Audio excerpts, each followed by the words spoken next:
નમસ્કાર ગુજરાત। વિડિયો શરૂ કરતા પહેલા એક ચેતવણી આપવા માંગુ છું। જો તમે કોઈ વ્યક્તિના, કોઈ સંગઠનના, કોઈ રાજકીય પક્ષના અંધ અનુયાયી હોય, કટ્ટર સમર્થક હોય તો આ વિડિયોને મહેરબાની કરીને અહીંયા છોડી દેજો। અને જો એમ છતાં પણ આ નોટિસ અવગણીને તમે આખો વિડિયો જુઓ અને પછી તમારી નાજુક લજામણીના છોડ જેવી લાગણીઓ ઘવાઈ જાય તો એની જવાબદાર હું નહીં હોઉં। સૂચના સમાપ્ત। હવે આપણે વિડિયોની શરૂઆત કરીએ। આમ તો આપણે રોજ વાસ્તવિકતાઓ વિશે વાત કરીએ છીએ। અહીંયા આ બન્યું, ત્યાં તે બન્યું, ત્યાં આ તકલીફ છે, ફલાણું ઢીકડું, મીડિયામાં, સોશિયલ મીડિયામાં, ચાની ટપરી પર, પાનના ગલ્લે, આપણે દરેક જગ્યાએ આ જ બધી ચર્ચાઓ કરીએ છીએ। પણ આજે મારે કોઈ વાસ્તવિકતા વિશે વાત નથી કરવી। ખૂબ ચર્ચાઓ કરી લીધી। આજે મારે વાર્તા કરવી છે તમારી સામે। એક એવી વાર્તા જે સાંભળીને કદાચ તમને થોડું ફ્રેશ ફીલ થશે, કદાચ તમારી આંખ ઉઘડશે, કદાચ આ વાર્તાના કોઈ પાત્રમાં તમને તમારો પોતાનો ચહેરો પણ દેખાશે। એવું પણ બને। જો એવું બને તો એને સંજોગ માત્ર સમજજો। હું પહેલા જ ડિક્લેર કરું છું કે આ વાર્તા કાલ્પનિક છે, જેનું કોઈ પણ જીવિત કે મૃત વ્યક્તિ, સંગઠન કે માહોલ સાથે કોઈ જ લેવા દેવા નથી। સૂચના સમાપ્ત થઈ। હવે આપણે ડાયરેક્ટ વાર્તાની શરૂઆત કરીએ। તો આજે મારે વાર્તા કરવી છે એક જંગલની, એ જંગલમાં રહેતા પ્રાણીઓની। એક જંગલ હતું, ખૂબ હર્યું ભર્યું જંગલ, ખૂબ સારી ત્યાં કુદરતી સંપત્તિઓ હતી। જંગલના પેટાળમાં અમૂલ્ય ખનીજો હતા। આ જંગલમાં અનેક પ્રકારના પ્રાણીઓ હળીમળીને એકબીજા સાથે રહેતા હતા। નાના મોટા અણબનાવ થતા હતા, થોડી ઘણી ગેરસમજણો પણ થતી હતી, અસહમતિ પણ હતી, તણાવ પણ હતો। એમ છતાં પણ આ બધા જ પ્રાણીઓ જંગલના નિયમોને, કાયદાને માન આપીને એકબીજા સાથે ભાઈચારાપૂર્વક રહેતા હતા, સહજીવન જીવતા હતા। આ જંગલમાં સૌથી મોટી બહુમતી બકરાઓની હતી। એ સિવાય આ જંગલમાં અનેક હિંસક અને અહિંસક પ્રાણીઓ સાથે રહેતા હતા। સિંહ, ચિત્તો, દીપડો, સસલા, હરણ, ગાય, ભેંસ, તમામ પ્રકારના પ્રાણીઓ હતા, પણ બકરાઓ સ્પષ્ટ બહુમતીમાં હતા। આ જ જંગલમાં એક શિયાળિયાની ટોળી પણ રહેતી હતી। આ શિયાળિયાઓની સંખ્યા આમ તો ખૂબ ઓછી હતી, પણ શિયાળ એટલે એવું પ્રાણી જે લુચ્ચું પણ ખરું, કપટી પણ ખરું અને કંઈક અંશે વિકૃત પણ ખરું। આ શિયાળિયાઓની નાનકડી ટોળીનો ઈરાદો એવો હતો કે આપણે આ આખા જંગલને આપણા કબજામાં લઈ લઈએ। આ જંગલની તમામ કુદરતી સંપત્તિઓ પર આપણો એકાધિકાર હોય। આ જંગલના પેટાળમાં પડેલું ખનીજ આપણા હાથમાં આવી જાય અને એ તમામ વસ્તુઓ આપણે વેચીને, આ જંગલને આખું વેચીને આપણી શિયાળિયા કોમને મજબૂત કરી દઈશું, સદ્ધર કરી દઈશું અને આ જંગલના તમામ પ્રાણીઓને આપણે આપણા કંટ્રોલમાં રાખીશું। આપણે એના ઉપર એક હાથું શાસન કરીશું। હવે લોકશાહી ઢબે તો આ બધી વસ્તુઓ ત્યારે જ શક્ય બને જ્યારે જંગલની બહુમત પ્રાણીઓની સંખ્યા આ શિયાળિયાઓને પોતાના નેતા તરીકે, લીડર તરીકે પસંદ કરે। હવે એવો તો માહોલ હતો નહીં, કારણ કે શિયાળિયાઓની છાપ બહુ ખરાબ હતી। આ શિયાળિયાઓએ ક્યારેય જંગલના ઉત્થાનમાં પોતાનું કોઈ યોગદાન આપ્યું જ નહોતું। આ જંગલ ઉપર જ્યારે અન્ય પ્રજાતિઓનો કબજો હતો, આ જંગલના પ્રાણીઓ જ્યારે જંગલને આબાદ કરવા માટે લડતા હતા, ત્યારે પણ આ શિયાળિયાની ટોળીઓ જંગલ વિરોધીઓનો સાથ આપતી હતી। જ્યારે જંગલ આબાદ થયું એ પછી પણ આ શિયાળિયાઓએ ક્યારેય જંગલને આબાદ કરવા માટે, આબાદ રાખવા માટે કે આ જંગલની સમૃદ્ધિ વધે એવા કોઈ પ્રયત્નો કર્યા નહોતા। હા, દેખાવો જરૂર કર્યા હતા જેથી એમની છબી સુધરી શકે। આ શિયાળિયું જેટલું લુચ્ચું, જેટલું કપટી, એટલું જ ધીરજવાળું ખરું। વર્ષો સુધી મહેનત કરી શિયાળિયાઓએ કે પોતાની છબી સુધારી શકે અને એમાં એ સફળ પણ રહ્યા। જ્યારે તેઓ પોતાના મનસૂબા પાર પાડવામાં સફળ રહ્યા એટલે ધીરે ધીરે એમણે આ જંગલની બહુમત પ્રાણીઓ એટલે કે બકરાઓ ઉપર પોતાનો જાદુ ચલાવવાનો શરૂ કર્યો। એમણે ખતરનાક ખેલ શરૂ કર્યો, મનોવૈજ્ઞાનિક રમત શરૂ કરી।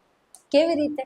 તો કે કોઈને પણ જો આપણે આપણા કંટ્રોલમાં કરવા હોય તો બે જ વસ્તુ છે, યા તો એમને લાલચ આપો, યા તો એમને ડરાવો। સૌથી પહેલા આ શિયાળિયાઓએ ડરનો ઉપયોગ કર્યો। પહેલા એમણે આ બકરાઓને ડર બતાવ્યો। કોનો ડર? તો કે બકરાઓ પછીની જે બહુમતી હતી એટલે કે ઘેટાઓની, એમના વિરુદ્ધ ભડકાવાનું શરૂ કર્યું। બકરાઓની વચ્ચે જઈને એમણે નફરતના બીજ રોપવા માંડ્યા। એમને એવું કહેવા માંડ્યું કે આ ઘેટાઓ ધીરે ધીરે તમારી સંસ્કૃતિ ખતમ કરી દેશે, તમારી સંખ્યા ઘટી જશે અને જેમ અન્ય જંગલો ઘેટિસ્તાન બની ગયા એમ આ જંગલ પણ ઘેટિસ્તાન બની જશે અને તમારે બકરાઓએ બોરિયા બિસ્તરા ભરીને આ જંગલ છોડીને જતું રહેવું પડશે। બકરાઓ ડરી ગયા। ધીરે ધીરે આ ડરનો માહોલ વધવા માંડ્યો બકરાઓને ખરેખર લાગ્યું કે આ ઘેટાઓ અમારી બકરા સંસ્કૃતિ ખતમ કરીને આ જંગલને ઘેટિસ્તાન બનાવી દેશે, એટલે આપણે જાગૃત થવું પડશે. ધીરે ધીરે બકરાઓ જાગૃત થવા માંડ્યા. શિયાળિયાઓના મનસૂબા સફળ થયા. હવે શિયાળિયાઓએ આના કરતા પણ એક ખતરનાક ગેમ કરી. એમણે ડર પછી લાલચથી કાબુ કર્યા. શું લાલચ? તો કે શિયાળિયાઓએ આ બકરાઓ જે સંપૂર્ણ રીતે હવે ઝોમ્બી બની ગયા હતા, એમને લાલચ આપી કે એક વખત તમે અમને એટલે કે શિયાળિયાઓને આ જંગલનું શાસન સોંપો, અમારી સત્તામાં આવવા માટે મદદ કરો, પછી અમે આ જંગલને બકરીવન તરીકે પ્રસ્થાપિત કરી દઈશું અને આ જંગલ હંમેશા માટે બકરીવન થઈ જશે. પછી કોઈ પ્રાણી આ જંગલમાં તમારો મુકાબલો નહીં કરી શકે, તમારે ક્યાંય જવું નહીં પડે, તમારી ઉપર કોઈ શાસન નહીં કરી શકે. બિચારા બકરાઓની ભોળી જમાતા લોકોની વાતમાં આવી ગઈ અને એમણે આ શિયાળિયાઓના હાથમાં શાસન આપી દીધું. જો કે આ વખતે બકરા સમાજના જ, ઘેટા સમાજના જ તેમજ અન્ય પ્રાણી સમુદાયમાંથી પણ જે બુદ્ધિજીવી પ્રાણીઓ હતા, એમણે આ બહુમત બકરાઓને સમજાવવાની ખૂબ કોશિશ કરી કે આ શિયાળિયાઓ છે કોઈના નથી થયા, તમારા ક્યાંથી થશે? અને આ બકરાવનના સપના જોવાના છોડી દો. તમે જુઓ, આજુબાજુના જંગલોનો અભ્યાસ કરો, જ્યાં પ્રાણીઓની બહુમતીના જોરે જંગલો બન્યા છે, જંગલોની હાલત જુઓ. તમારી આજુબાજુના ઘેટિસ્તાનને જુઓ, ત્યાંના ઘેટાઓ કઈ રીતે એકબીજાના લોહીના તરસ્યા બન્યા છે, એકબીજાના બાળકોને મારતા પણ અચકાતા નથી. તમે સિંહ સ્થળોની હાલત જુઓ, જ્યાં સિંહોની બહુમતી છે અને સિંહોના નામનું આખું જંગલ છે, તે લોકો શું કરે છે. તમે જુઓ, જ્યાં પ્રાણીઓએ બહુમતીના જોરે આખું જંગલ પોતાના તાબામાં રાખ્યું છે, ત્યાં કેટલી સમૃદ્ધિ છે, કેવી સમૃદ્ધિ છે, ત્યાંના પ્રાણીઓની હાલત કેવી છે જુઓ. અને સામે એવા જંગલોનો પણ અભ્યાસ કરો જ્યાં તમામ પ્રાણીઓ હળી મળીને એક સાથે સહજીવન જીવે છે, ત્યાં જંગલો કેટલા સમૃદ્ધ છે, કેટલા પ્રગતિશીલ છે, કેટલા આગળ છે, એનો અભ્યાસ કરો. અને આ જે આપણું જંગલ જે તમામ ભાઈચારાથી યુક્ત છે, તમામ પ્રાણીઓ અહીંયા સાથે રહે છે, એમને બરબાદ ના કરો. સમજદાર અને બુદ્ધિજીવી બકરાઓની વાતની અસર કોઈ ઉપર ના થઈ. ઉલટા એમને જંગલ વિરોધી ઘોષિત કરી દેવામાં આવ્યા અને આ શિયાળિયાઓ એવો ભ્રમ ફેલાવ્યો કે આ સમજદાર બુદ્ધિજીવી બકરાઓ અને અન્ય બુદ્ધિજીવી પ્રાણીઓ જ આ જંગલના અસલી દુશ્મનો છે. એ આ જંગલની પ્રગતિ જોઈ નથી શકતા. એમને આ જંગલને બકરાવન નથી બનવા દેવું. બકરાના અસલી દુશ્મનો જ આ લોકો છે, આ બુદ્ધિજીવી પ્રાણીઓ છે. અને એમ કરીને ધીરે ધીરે એક એક કરીને તમામ બુદ્ધિજીવી પ્રાણીઓને ચૂપ કરાવી દેવામાં આવ્યા. આ નફરતી માહોલનો ફાયદો ઉઠાવીને શિયાળિયાઓએ આખા જંગલની સત્તા પોતાના હસ્તગત કરી લીધી. આ જંગલના પેટાળમાં પડેલું ખનીજ કાઢવા માંડ્યા અને શિયાળિયા કોમના અમુક શિયાળિયાઓના હાથમાં તમામ પ્રકારની સંપત્તિ જવા માંડી, સત્તા કેન્દ્રિત થવા માંડી. શિયાળિયાઓ દિવસે ને દિવસે સમૃદ્ધ થવા માંડ્યા અને જંગલના અન્ય પ્રાણીઓ બિચારા બાપડા દુખી થવા માંડ્યા. અને હવે તકલીફ ફક્ત ઘેટાઓને નહોતી, હવે તો તકલીફ બકરાઓને પણ પડવા માંડી. કેમ? તો કે બકરાઓ પાસે જે પોતાની ચરવા લાયક જમીન હતી, પોતાની રહેવા લાયક થોડી ઘણી જગ્યા હતી, એ પણ આ શિયાળિયાઓ છીનવવા માંડ્યા.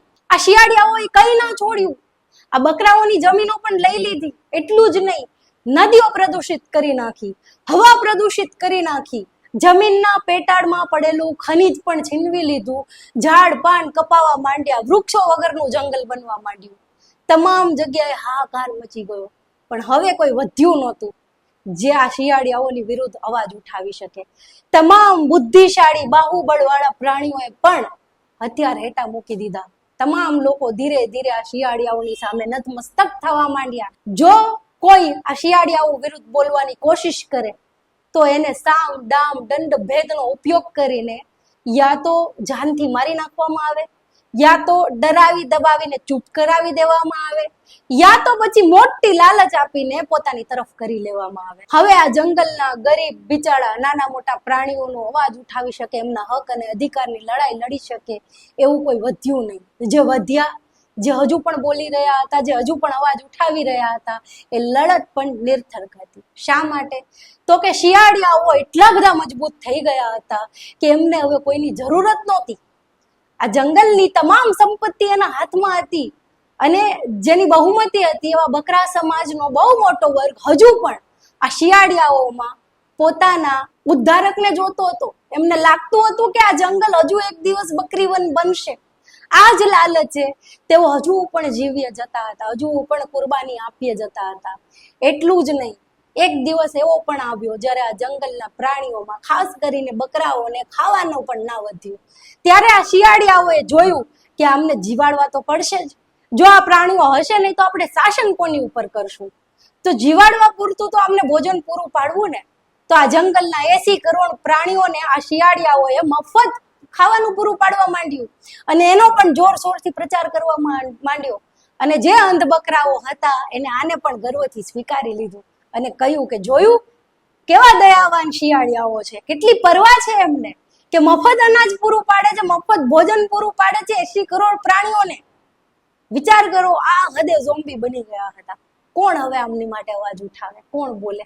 ધીરે ધીરે આ શિયાળિયાઓએ તમામ સંપત્તિ પોતાના ખાસ શિયાળિયાઓના હવાલે કરી દીધી. પાણી પ્રદૂષિત થઈ ગયું, હવા પ્રદૂષિત થઈ ગઈ, વૃક્ષો વધ્યા નહીં અને જંગલ આખું બરબાદીના આરે આવી ગયું. નંદનવન જેવું જંગલ સ્મશાનવત બની ગયું. જે પ્રાણીઓ થોડા ઘણા સક્ષમ હતા, સમજદાર હતા, એમને ખબર હતી કે આ જંગલનો માહોલ હવે સુધરે એમ નથી, એટલે એમણે ધીરે ધીરે પોતાના પરિવાર સહિત આ જંગલ છોડીને બીજા સમૃદ્ધ જંગલો તરફ જવા માંડ્યા. જે સક્ષમ નહોતા પણ એમને ખબર હતી કે હવે અહીંયા જીવાય એવું નથી, એ કોઈ પણ અન્ય રીતે ગેરકાયદેસર રીતે પણ આ જંગલ છોડીને અન્ય સમૃદ્ધ જંગલો તરફ જવા માંડ્યા. બસ સમજદાર લોકોને ખબર હતી કે હવે અહીંયા આપણી આગળની પેઢીઓ સારી રીતે નહીં જીવી શકે એટલે નીકળવા માંડ્યા. પણ પેલા જે ગરીબ અક્ષમ પ્રાણીઓ હતા એમને તો મજબૂરી હતી આ જંગલમાં રહેવું. આની સૌથી મોટી કરુણતા તો એ છે કે હજુ અમુક અંધ બકરાઓ એવું સમજે છે કે આ શિયાળિયાઓ જેણે આખું જંગલ બરબાદ કરી નાખ્યું, એક દિવસ આ જંગલને બકરાવન બનાવી દેશે.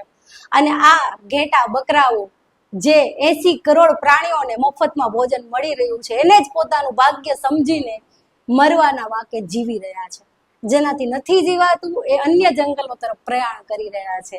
અને જે અહીંયા છે એ ગરીબ લાચાર પ્રાણીઓ આ પ્રદૂષિત હવા, પ્રદૂષિત પાણી અને જે જંગલો કપાઈ રહ્યા છે એ લાચાર નજરે જોઈ રહ્યા છે. શું લાગે છે તમને આ જંગલનું ભવિષ્ય શું હશે?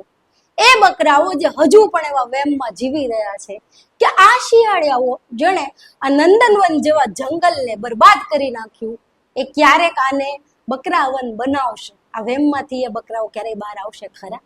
અને એ ઘેટાઓ ક્યારેય પોતાનું આ સહજીવન યુક્ત જંગલ છોડીને એ આજુબાજુના સંકુચિત ઘેટિસ્તાનમાં જતા રહેશે ખરા બધા? કે પછી આ જંગલના બાહુબળવાળા, બુદ્ધિબળવાળા પ્રાણીઓ જેમણે હથિયાર હેઠા મૂકી દીધા છે, આ શિયાળિયાઓની સામે નતમસ્તક થઈ ગયા છે, એમનામાં ક્યારેય એટલી નૈતિક હિંમત આવશે કે પોતાના જંગલને આબાદ કરવા માટે, બચાવવા માટે ફરીથી આ શિયાળિયાઓની સામે આક્રોશપૂર્વક ઊભા થાય અને જંગલને બચાવવા માટે આગળ આવે? શું એમનામાં આવી નૈતિક હિંમત ક્યારે આવશે ખરી? શું આ જંગલ ફરીવાર પાછું નંદનવન બનશે, ફરીવાર આબાદ થશે? તમારા અભિપ્રાયો કમેન્ટમાં લખીને જણાવજો જરૂર. વિડીયો ગમ્યો હોય તો લાઈક અને શેર કરવાનું ના ભૂલતા. નવા હોય તો ચેનલને સબસ્ક્રાઇબ કરવાનું ના ભૂલતા. અને ફરીવાર કહું છું કે કહાની કાલ્પનિક છે, પણ જો તમને આમાં ક્યાંય વાસ્તવિકતાના દર્શન થયા હોય તો એને સંયોગ માત્ર સમજજો. મળીશું નવા વિડીયોમાં આવી જ કોઈ સરસ મજાની વાર્તાઓ લઈને. ત્યાં સુધી આવજો. નમસ્કાર.